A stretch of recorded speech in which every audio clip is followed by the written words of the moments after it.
চুয়াডাঙ্গা নামটা শুনলেই মনে হয় যেন কোথাও খুব চুপচাপ এক শান্ত বিকেল বসে আছে আপনাকে বরণ করে নেবার জন্য।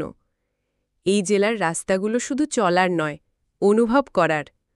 সকালবেলা সূর্যের আলো গাছের ফাঁক দিয়ে যখন রাস্তার গায়ে পড়ে, তখন চুয়াডাঙ্গার পথগুলো যেন সোনায় মোড়ানো কার্পেট হয়ে যায়। পথের একপাশে দেখা যায় মাঠে কাজ করছেন চাষিরা, অন্য পাশে একদল শিশু স্কুলে যাচ্ছেন সারি বেঁধে, হাতে খাতা, মুখে হাসি। এই রাস্তাগুলোয় নেই শহরের হইচই, নেই কংক্রিটের চাপ, আছে প্রকৃতির স্বচ্ছ প্রশান্তি।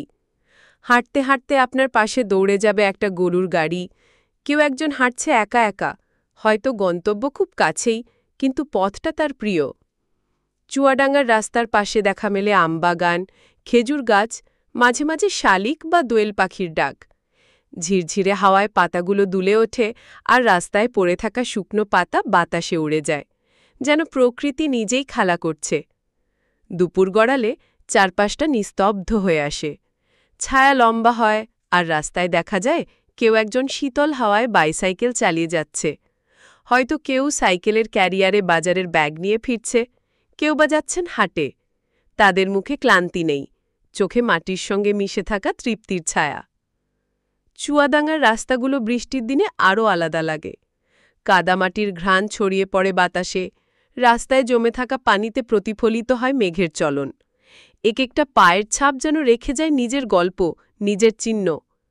এখানকার সন্ধ্যাগুলো হয় রঙিন।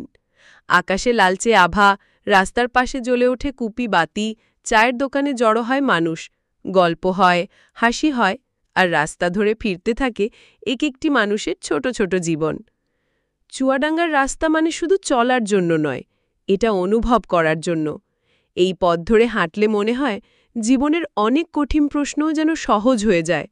মাটির গন্ধ,